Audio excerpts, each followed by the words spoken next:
Okay. So today's our discussion topic is the welding process. And in this particular lecture, we are going to discuss on these topics. As you can see, we'll first describe what is welding, then types of welding. We'll see gas welding, arc welding, friction welding, resistance welding, electroslag welding, all these different kinds of welding one by one. And finally, we'll see some of the welding defects. Okay, but remember, in this particular workshop, basically hands-on experience that you are going to be exposed to, that is arc welding, one kind of arc welding, that is SMAW, okay, shielded metal arc welding. Now let us start with the definition of welding. What is welding? So just try to remember these few points with respect to the welding. Okay, so first point is that it's a permanent, okay, it's a permanent joining process. Remember, the joining process of two metals can be permanent or it can be temporary. How can we temporarily join two metals? Like with the help of a screw, bolt, like that. So those are temporary join. Nut and bolt we can easily remove and we can separate the metal plates. Those are temporary joint. But welding, remember, is a permanent joint. Okay, once you have welded, after that you have to break the metal parts. You cannot easily remove that welding joint. This is the first point. The second point, remember, since it's a permanent joint, basically it's an atomic bonding that forms at the joint. Okay, so it's an atomic level bonding that happens. Third point is that two similar or dissimilar metals can be joined through welding. Okay, that you remember. And next, welding can be done with pressure or without pressure. And heat source of welding can be electricity, or it can be chemical reaction, or it can be mechanical friction. Just in terms of points, you try to remember the definition of welding. Let us see the different types of welding. The welding types are basically two types of welding, like fusion welding and the solid state welding. Okay, there is another category that is also falls not exactly under welding, but this is very relevant to discuss about the soldering and brazing under this chapter, welding. Now, in fusion welding, what happens? The metal parts that you intend to join, they are melted and then they are joined. So that is why they are called the fusion welding. And fusion welding can be of different kinds. In this particular topic, we are going to discuss on the arc welding, and there are again different kinds of arc welding. And we are going to discuss shielded metal arc welding, or SMAW, a metal inert gas welding, or MIG, and tungsten inert gas welding, that is TIG. And then again another kinds of fusion welding is the gas welding, and within gas welding we are going to discuss on oxyacetylene gas welding. Then we'll discuss electroslag welding and thermit welding. These are the different kinds of fusion welding that we are going to see today. And in a solid state welding, you can see it can be resistance welding or it can be friction welding. So in case of resistance welding or the friction welding, directly the metals are not completely melted like in case of fusion welding. Okay, so what is the process, how these are working, we'll come into that. But in the resistance welding, we are going to discuss spot welding and the seam welding, and under friction welding we'll see rotary or the inertial friction welding, and the linear and the friction star welding. And finally, we'll see what are these soldering and brazing, which are also very common in industry. Now coming to the most important one that we are going to carry out in our lab, and that is shielded metal arc welding. Okay, so let us see what is shielded metal arc welding. Okay, so in a shielded metal arc welding, what happens? There is something called electrode. Here you can see these are the different electrodes. Okay, so here in this picture you can see this is basically the electrode. So this is what is the electrode. And if you carefully look that this electrode, there is something inner core or basically some wear kind of a thing is there, and outside that some coating is there. So here if you look, this is the inner core material that is going throughout the electrode, and outside there is some coating or some covering. Okay, so here you can see this is like the inner core material, and outside this is like the covering.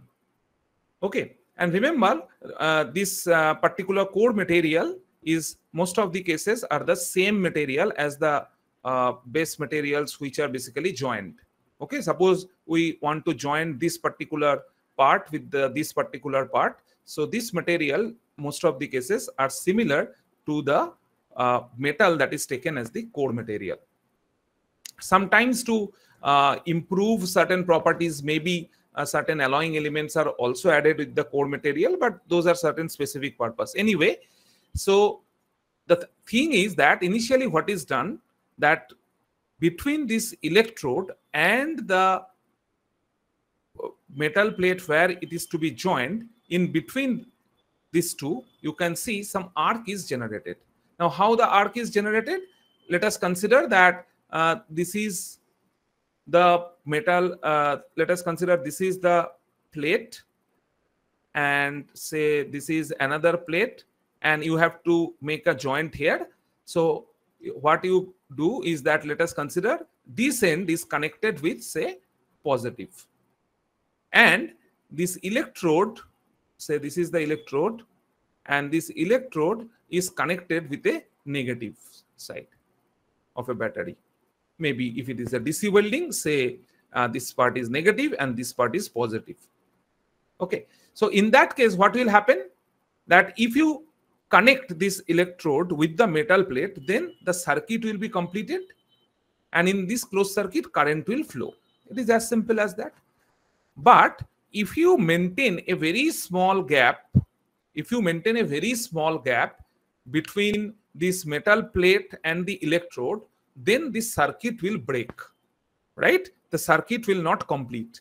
Then what will happen, that since in between these two there is a strong force, that will electromotive force will act, and that is why some of the electrons from the electrode will pass through the air and coming or fall into the metal.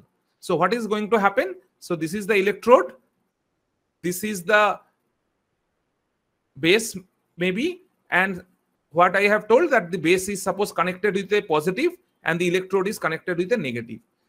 Sorry, electrode is connected with a negative. Okay, now we have not actually connected, the circuit is not completed. You have maintained a very small gap in the order of maybe 2 millimeter. In the order of 2 millimeter gap you have maintained. Then what will happen? The electrons will start flow within this gas. What is the gas? Gas is maybe the atmospheric air, or there may be some other gases, whatever that may be.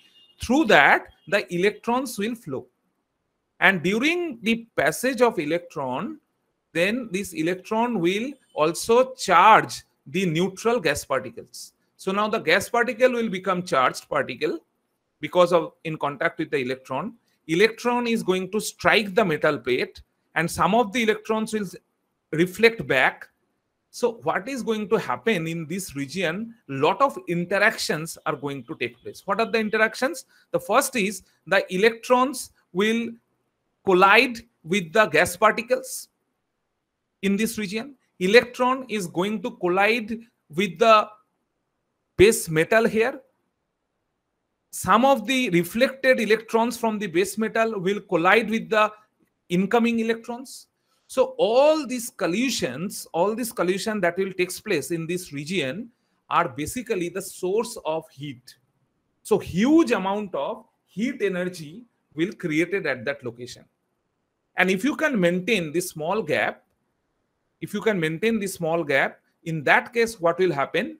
This kind of a flow of, this is a region where we call this as a plasma state. Plasma means basically the hot ionic gas. Hot ionic gas that is basically flowing. Why ionic gas? Because all the gas particles or the air particles, whatever is there, they are now charged particles. They are now moving in this region and they are colliding continuously, creating a lot of heat. So this is going to happen in this region. And that thing is what is called the arc. So if you can maintain a very small gap between that base object, the working plate where you want to make this welding, if you can make this very small gap, then the arc will be generated. But if the gap is very large, suppose you maintain a gap of say 15 millimeter, that means your hand control is not very good. So that is why the gap suddenly become very high. Then you will find that this arc will extinguish. Arc will not be there. Or if you connect this electrode with the base metal, then you will find that there is no arc. So arc will only be there if you can maintain a very small gap between the metal plate and the electrode. Clear? So this is what is the arc, and that is basically the source of heat. Now what this heat is going to do, if the arc is stabilized, then what will happen? Because of that heat, the metal, that is this metal, which is basically the core metal of the electrode, that will be consumed. Consumed means that will melt. And that molten metal drop-wise now fall on that zone.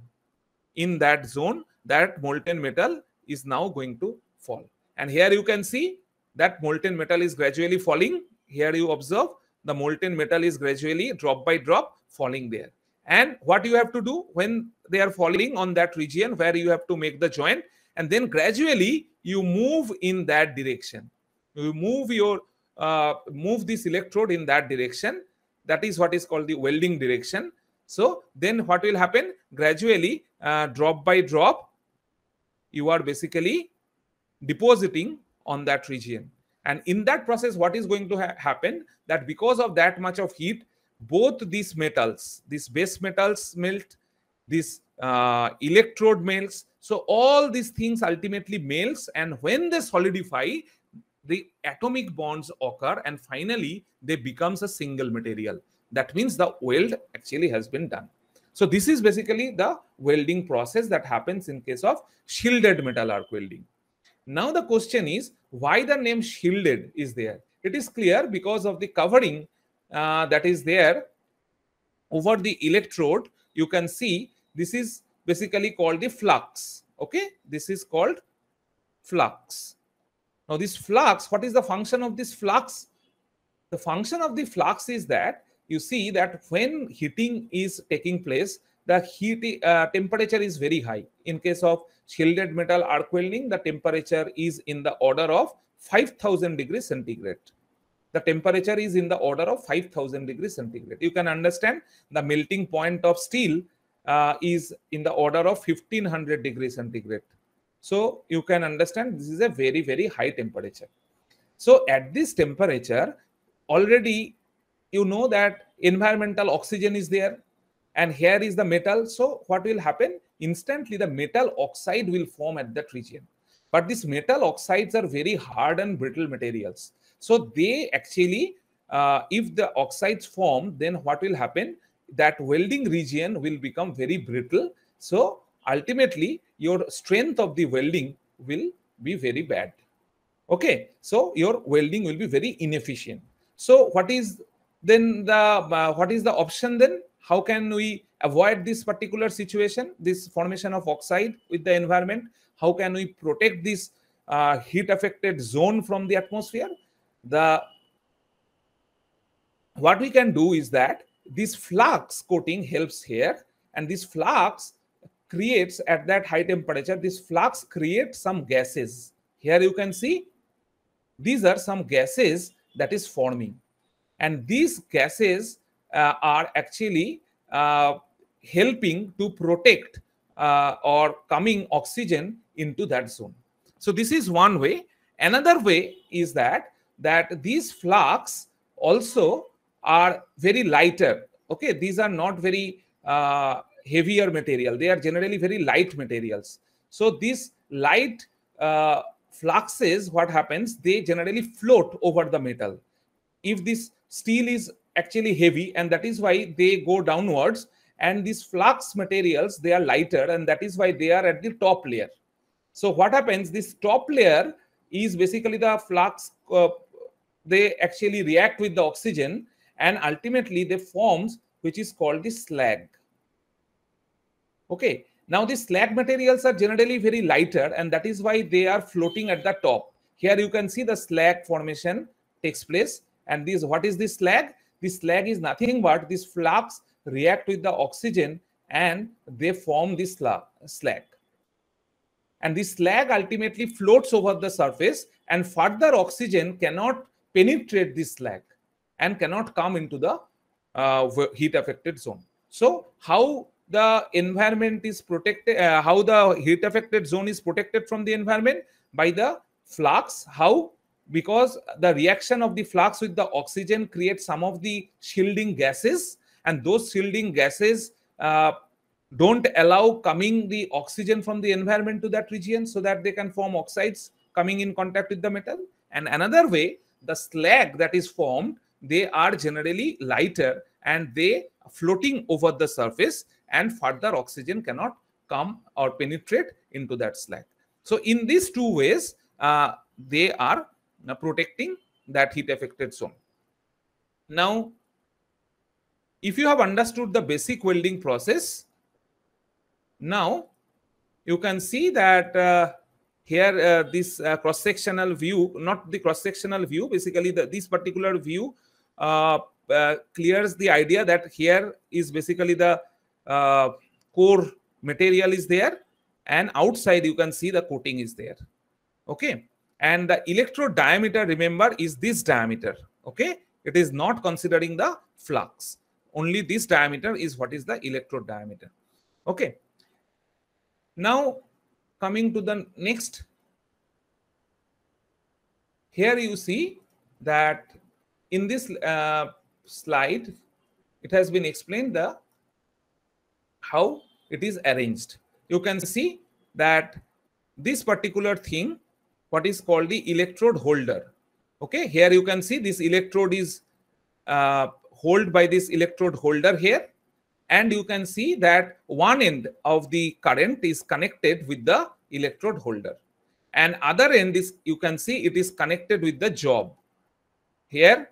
So if, and different kinds of welding is possible, it can be AC, or it can be polarity can be DCEN. DCEN means direct current electrode negative. Okay, direct current electrode negative. Direct current electrode negative is also called the straight polarity. Okay, this is also called the straight polarity.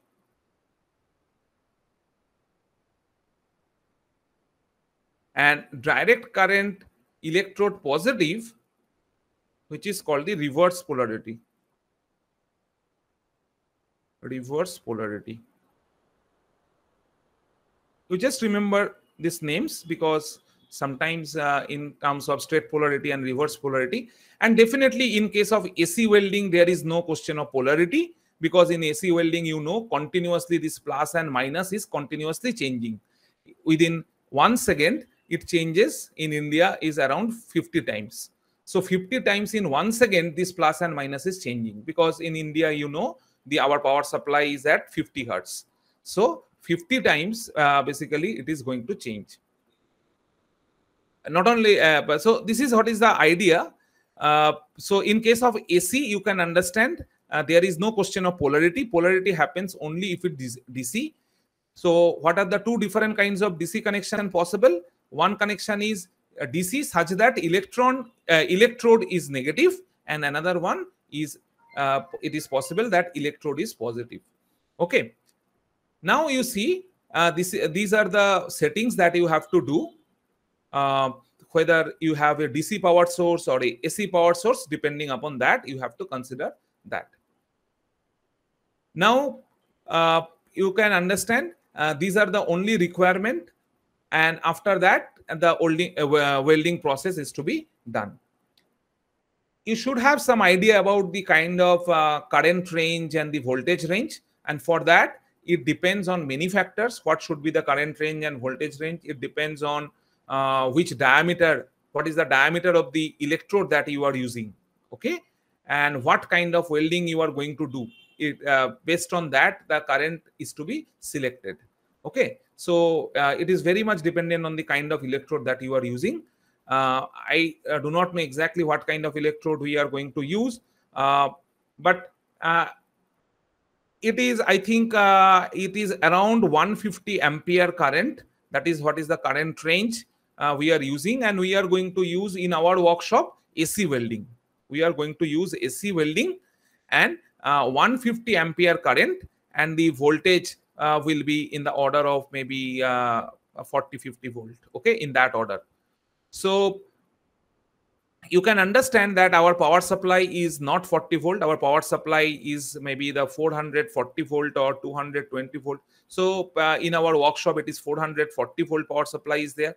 So definitely what we have to do, so 440 volt AC, so we have to, with the help of a transformer, we have to convert it into 40 volt AC. Okay, so 440 volt AC to 40 volt AC means what kind of transformer you required? You required a step down transformer.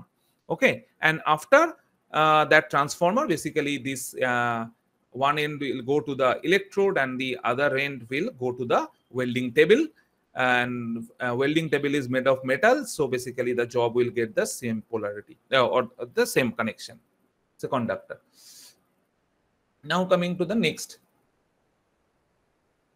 Here you see the different welding, arc welding equipment. Very quickly, I'm telling you, this is what is the transformer that I have just mentioned. Because in welding, you know that low voltage is required and high current is required. And you can understand 150 ampere current means it's a very high current. In our house, what is the current range? It is less than 5 ampere or in that order. You know that maximum 20 ampere fuse is sufficient. So you can understand that in our house, the current that we are using is much lower than this value. So 150 ampere is a huge current, and that is why the special cables are required, because ordinary cables will not bear this 150 ampere currents. So that is why special welding cables are required. So electrode, already you have seen what is electrode holder, workpiece clamp through which that it is connected with the workpiece. And here you can see the chipping hammer. Why the chipping hammer is required? I have told you that the flux, after reacting with the oxygen, they form oxides, and those are called the slag, and those slags actually stays over the welding, right? So when the welding process will over, after that, with the help of this chipping hammer, this slag portion, you can see these are the slag portions, those are actually removed. Okay, those slags are actually removed. If they are very hard and brittle, so if you just strike a few times, you will find that they are easily going out of the surface. The wear brush is also very important, because it is very important to prepare the welding surface. Otherwise, if lot of darts and oils are there, then your welding defects may be different kinds of welding defects may be there. So that is why it is very important that initially you, with the help of a wear brush, you clean the surface where you have to weld, and after that you prepare the edge, and after that you do the welding. Protective shield is very important. I have already mentioned that the temperature is in the order of 5000 degrees centigrade. So at a very high temperature, the UV rays are coming from that region. So to protect our eyes, it is very important to use the protective shield. Now coming to the electrode specification, I was mentioning about the electrode. That electrode specification, you see that here something is written that AWS here. AWS means American Welding Society, and according to their specification, here you see it is written E6018. E6018, or it can be E6013 or E7013, like that. Different kinds of possible. Here you can see the different names that is possible. Okay, now what are the meaning of each of these letters? the meaning of E, this E indicates the electrode. Okay, and second, you see this particular digit, that is these two digits, that is 60. Remember, this 60 is basically in KSI unit, that means 60 kilopound per square inch. 60 kilopound per square inch means 60,000 psi, pound per square inch. Okay, 60,000 psi, or you can write 60 ksi.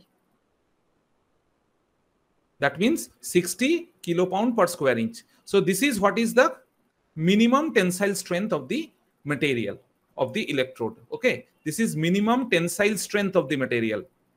Minimum tensile strength. What is tensile strength and all that, that we'll learn gradually. But right now you just try to remember that this is the strength of the material. Okay, so tensile strength, minimum tensile strength that is required is 60. And last two digits, if you see the last two digits, this first one, the first digit here, you see this is written 1. This 1 actually indicates the welding position. This indicates welding position. So at which position the welding can be done. Here you can see that the meaning of 1 is like basically all. This 1 means all. That means in all positions the welding can be done. What do we mean by the all positions? Here you can see different positions are there. Like here it is written F, V, OH, H. F means what? F means flat. V means vertical. OH means overhead. H means horizontal. Okay, so this 1 means all positions you can work with that. So if it is 1, that means in all position you can work. But if it is 2, then there are certain restrictions. Maybe only with flat and horizontal, in that case maybe it is possible. So that table is not there present. So these are certain restrictions. So here this is one thing. And this last two digits, that is 1, 3 as a whole, 1, 3 as a whole, this particular digit indicates the flux material. What flux material is used? Okay, and what is the current conditions and all that. So these things are actually mentioned, though the current conditions and all that are mentioned by some other digits are sometimes written afterwards. And but this 1, 3 gives some idea about the flux material definitely. And what is the flux material? You can see in case of 6013, which is very common, 6013, it is used the high titania potassium.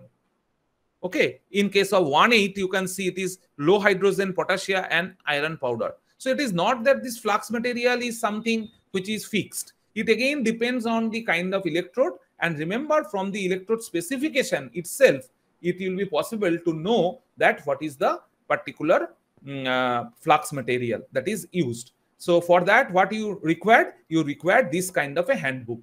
Okay, there is American Welding Society handbook, this specification. So from that you will get all those data. But for the time being, you just remember what are the meaning of the different symbols, this specification of the electrode. I have not shown the actual procedure, how it is actually done in case of SMAW, because that will be done in detail. You are also going to carry out in our college. Kaushik sir already done this in detail. So probably in the next class, we are going to discuss that thing in detail. So that is why I am not showing how the process is actually going on. Now we'll come to the next very important arc welding technique, that is metal inert gas welding. And this metal inert gas welding is also called the GMAW or gas metal arc welding. Okay, the same thing. Okay, now first see this particular video, and after that I will tell you certain important points that you have to only remember for the metal inert gas welding. Why I am showing this video? So that you can actually get some idea or the physical feel that how this kind of welding is done. So what is MIG welding? MIG stands for metal inert gas welding. The American Welding Society calls this process gas metal arc welding, or GMAW. You might also hear it called wire welding. In MIG welding, a thin wire acts as the electrode. This wire is fed from a spool mounted on a gun or inside the welding machine through a flexible tube and out of the nozzle on the welding gun or torch. The wire is fed continuously when the trigger on the welding gun is pulled. When this trigger is pulled, it also switches on the welding current and a shielding gas. An electric arc forms between this wire electrode and the workpiece and heats both metals above their melting point. These metals mix together or coalesce and solidify to join the workpieces into a single piece. The metal in these parts to be joined is called the base metal, and the metal that comes from the melting wire electrode is called filler metal. MIG welding always adds filler metal to the joint. Because the wire electrode melts as it's being used, MIG is called a consumable electrode process. Here's the MIG wire going through the wire feeder into a flexible tube or conduit liner. The liner goes through the hose or welding lead all the way to the torch nozzle. At the nozzle, the wire is fed through a contact tip and comes out at the point of the weld. Shielding gas is also fed through the welding lead. It goes through a gas diffuser and flows out of the nozzle. This shielding gas, which is often a mix of argon and CO2, protects the molten metal from reacting with oxygen, water vapor, and other things in the atmosphere. The shielding gas is stored in high-pressure cylinders like these. The pressure is reduced to a usable level by a device called a regulator. In MIG welding, all the machine controls are set on the machine itself. Most important of these are polarity, wire speed, and voltage. The trigger on the gun is just an on-off switch. For most MIG welding, the current is direct current, or DC. DC is like the current flowing from a car battery. One wire is always the negative, and one is always positive. In DC MIG welding, the electrode is usually positive and the workpiece is negative. The term DCEP is used, indicating that the current is direct current and the electrode is positive. This is also called reverse polarity, but DCEP is a more descriptive term. In an electric circuit, the current flows in a loop. In MIG welding, the current has to flow in a complete circle from the machine to the torch, into the work, and back to the machine. A work lead is clamped to the work to complete the circuit from the workpiece back to the machine. So, in summary, MIG welding is an electric arc welding process. It uses a consumable wire electrode. Filler metal is added automatically, and the shielding gas comes from a high-pressure cylinder. Okay, so I think you have understood the process, how it is going on. I just want to mention few important points that you have to remember for the MIG welding. The first thing that you have to remember, this is an arc welding process. This is not a gas welding process. Though the name is metal inert gas welding, but this is arc welding process. So that is the first thing that you have to remember. This is arc welding process. Second thing that you have to remember, for the shielding purpose, that means it is always required to protect environment from that heating zone, right? So in case of shielded metal arc welding, we have used the flux coating over the electrode. So here, what is used for that? So for that, we are using some shielding gas, and that shielding gas is the inert gas that we are using. So what inert gas we are using? We are using argon and carbon dioxide. These are used as the shielding gas. That you have to remember in case of inert gas welding. So inert gas is acting as a shielding gas to protect that heating zone from the environment. That is the only objective of using the inert gas. And what is the filler material? Filler material that is continuously supplied in the form of wire you have observed.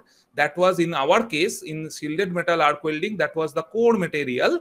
That was the filler material. And outside the core, in the last example, SMAW, we have seen that was the flux coating. But here, it is the only filler material in the form of wire that was fed into the welding zone. And to protect it from environment, this argon gas and carbon dioxide gas, which are used as inert gas. Okay. So these are the few things that you have to remember, and it is obvious that the filler material is consumable because that is melted and continuously you have to supply the filler material. So this is all about the metal inert gas welding. In other way, it is exactly similar like what we have seen in case of SMAW. Now coming to the next one, that is tungsten inert gas welding. So again, we will see what is the process, how it is done. What is TIG welding? TIG stands for tungsten inert gas welding. The American Welding Society calls this process gas tungsten arc welding, or GTAW. You might also hear it called heliarc welding. TIG welding uses a tungsten electrode. Tungsten has an extremely high melting point. When you TIG weld, the electrode gets hot, but it doesn't melt. We say that it's a non-consumable electrode. It doesn't mean it lasts forever. That just means that it doesn't melt and become part of the weld. You see, in a lot of other welding processes, the electrode melts and becomes filler metal. Those are consumable electrode processes. So here's the tungsten electrode being held in a TIG torch. The electrode slips into a collet. The collet tightens up against the collet body. You can adjust the length that the electrode sticks out of the holder by loosening up the end cap. When you tighten the end cap, the collet clamps down on the electrode. TIG works by melting the base metal, and that is the metal that makes up the two pieces that are to be joined. The heat is generated by an electric arc that forms between the base metal and the tungsten electrode. You can control the amount of heat with a foot pedal or with a thumb wheel on the torch. For most metals, the current is direct current, or DC. DC is like the current flowing from a car battery. One wire is always the negative and one is always the positive. DC TIG welding, the electrode is usually negative and the workpiece is positive. The term DCEN is used for this, indicating that the current is DC, the electrode is negative. This is also called straight polarity, but DCEN is a more descriptive term. DCEN puts most of the heat on the workpiece, and it's the most common setup. When welding aluminum, however, AC is used. In AC, the positive and negative voltages switch back and forth between the electrode and the workpiece. This puts more heat on the electrode, but it has a cleaning effect on the workpiece. You see, aluminum forms oxides that float to the top of the weld pool and prevent a good weld. AC current helps control these oxides. In an electric circuit, the current flows in a loop. In TIG welding, the current has to flow in a complete circle from the machine to the torch, into the work, and back to the machine. A work lead is clamped to the work to complete the circuit from the workpiece back to the machine. Now, you can TIG weld with or without filler metal, and that's not a choice you have in a lot of other processes. If you want to add filler metal to a TIG weld, use a filler rod, which is just a rod of metal with a specific alloy. You want to make sure that the filler metal you're using is compatible with the base metal and that it has the strength required to do the job. In TIG welding, the molten metal is protected by a shielding gas. This gas, usually argon and sometimes helium or other gases, keeps the molten metal from reacting with oxygen and water vapor in the atmosphere. This shielding gas is stored in high-pressure cylinders like these. The pressure is reduced to a usable level by a device called a regulator. The shielding gas flows through a hose and comes out right at the point of the weld. So in summary, TIG welding is an electric arc welding process, uses a non-consumable tungsten electrode. The filler metal is added separately in the form of filler rod. The shielding gas comes from a high-pressure cylinder. Okay, so what is TIG welding? So the important points that you have to remember with respect to tungsten inert gas welding, it is that here the electrode that is used is the tungsten electrode, okay? And that tungsten electrode is not acting as a filler material, because previously in case of SMAW, which is also called the stick welding, okay? This is also called the stick welding, or in case of MIG welding, we have seen that the electrode is continuously consumed, that is melted, the filler material is melted, right, in both the cases. But in case of tungsten inert gas welding, that tungsten electrode do not melt. So why the tungsten electrode is there? Tungsten electrode is there to create that arc, because arc is created between the tungsten electrode and the job. And because of that heating, the metal surface actually melt and the welding is possible. Or sometimes it is also can be done that separately some filler material that can be added. So with or without filler material, TIG welding can be done. Okay. So separately that filler material actually consume. But remember, this one is not consumable. So this is the difference with the MIG welding. And here again, to protect it from the environment, again the inert gas is used. That is why the inert gas is written over there. And that inert gas is again iron or helium. This kind of gases are, most of the cases it is the argon which is used. Now coming to the next, which is the gas welding. Now see, in case of gas welding, let us first see that what are the different, how the gas welding actually is done. Okay.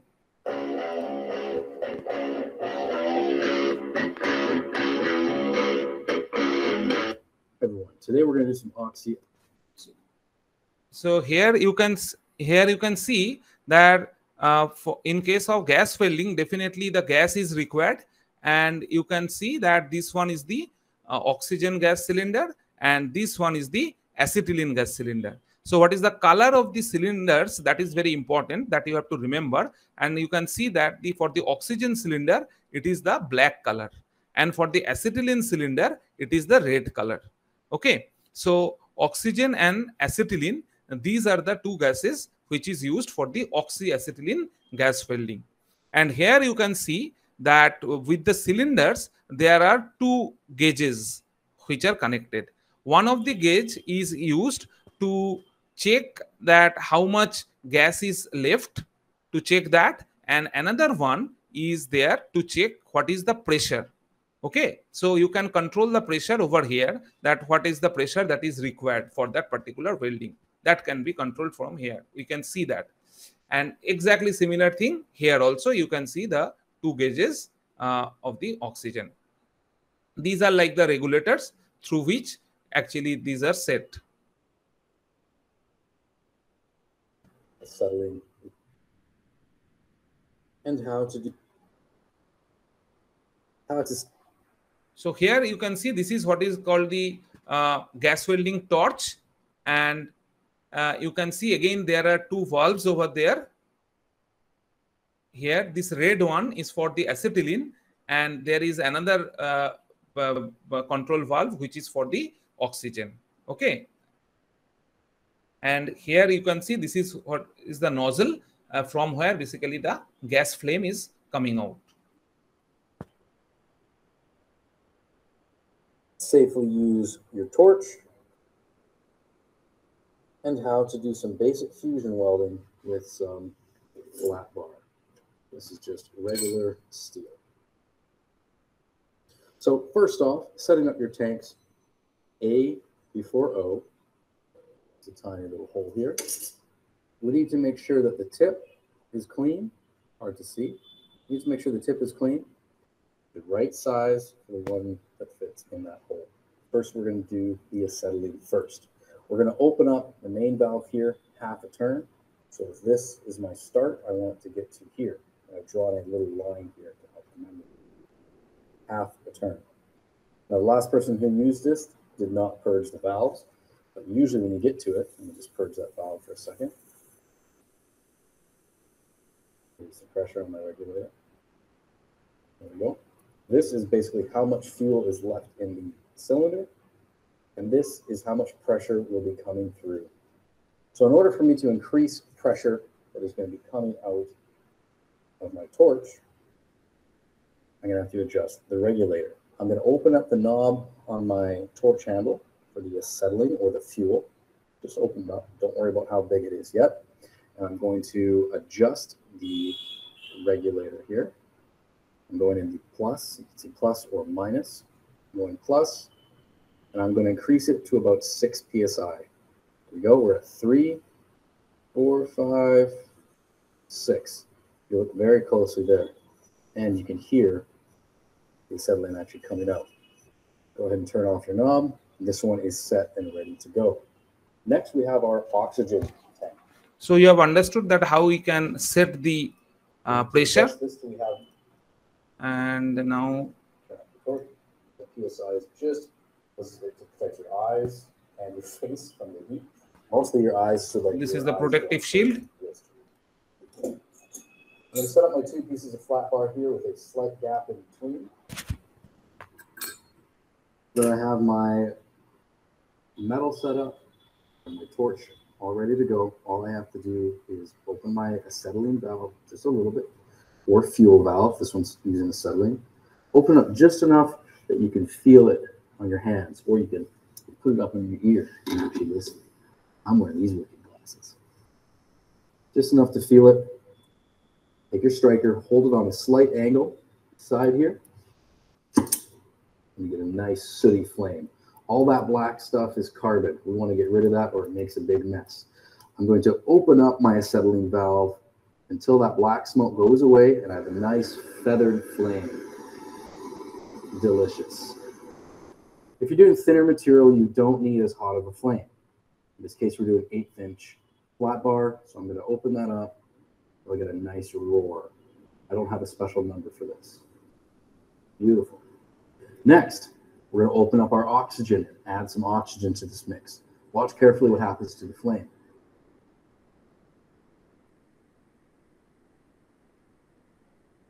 Now, if you look at it, it looks like we have two different cones here. We've got a very bright one, and we have a longer one here. Don't try to touch it, but you can get pretty close without feeling any heat. I'm not going to purposely do that though. All right, I'm going to adjust some more oxygen until that one cone gets nice and tiny. So here's just, I set the exposure on the camera down a little bit so you can see the two. So here you can see that how actually the flame look like. It has a two part. You can see that one is the inner core and another one is the outer core. Okay, that is clearly visible from this angle. Two different cones. When you first have just acetylene, you've got that. Okay, now let me show you.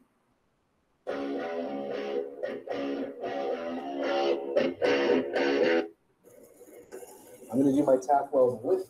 Now let us see the gas welding process. By heating the two up together, get it almost a puddle. I like to get this nice and hot before just sticking a cold rod on top of there. Just a quick tap.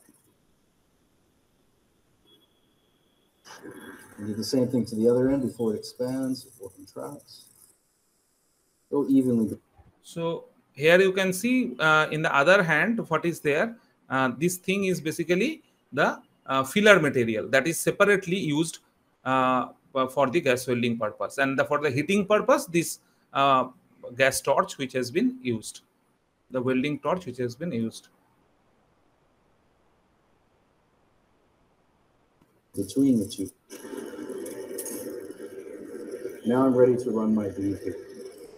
Now then, so just quickly, before I'm going to stop there and we can take a look at it. Acetylene is looking lovely.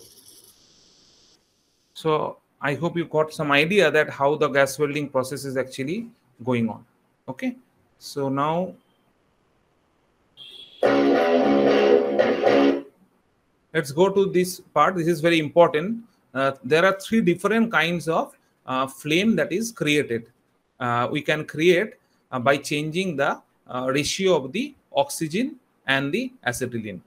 So if we can maintain oxygen and acetylene in the ratio 1:1, that means that oxygen and acetylene is in the stoichiometric ratio. In that case, you are going to get this neutral flame. And you can see in the neutral flame, there is one inner core and there is bluish outer core, which is there. This is the bluish outer core is there.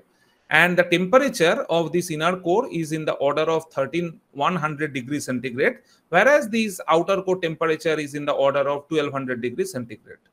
Okay, so average in the order of 3000, you will get some in the order of this much, maybe 200, 2500 or 3000 in that order. Now, if you increase the percentage of acetylene more with respect to oxygen. Okay, so let us consider this is oxygen is to acetylene. Oxygen is to acetylene. And if the oxygen is to acetylene, if we maintain, say 1:1.5, That means acetylene is 1.5. Okay, acetylene is 1.5 is acetylene, and 1 is oxygen. Okay, so if this is the ratio, in that case acetylene is more, and then you are going to get this carbonizing flame. And in the carbonizing flame is also called the reducing flame. And here you can see that excess amount of carbon will be present, excess amount of acetylene is there because it is more than the stoichiometric ratio in favor of acetylene. That is why when you try to weld something, then there is a chance of formation of metal carbide. Okay, sometimes intentionally to add carbon to make it more hard, we use this carbonizing flame. Okay, and you can see there are three different cores. So one is inner core, and another one is outer core, which is the bluish one. But there is another region, you can see reddish kind of an area, which is called the acetylene feather. Okay, and in case of oxidizing flame, definitely oxygen is more. So the ratio is like say 1.5:1 if we use. So oxygen is more and acetylene is less. In that case, you will find that the inner core temperature is very high, and that is 3300 degrees centigrade. And the outer core temperature in all the cases is in the order of 1200 degrees centigrade. Okay. And in case of oxidizing flame, again, there is a chance of oxidation because more oxygen is there. So depending upon the application, we use different kinds of flames, and you get some idea about their temperature ranges. Let us stop today.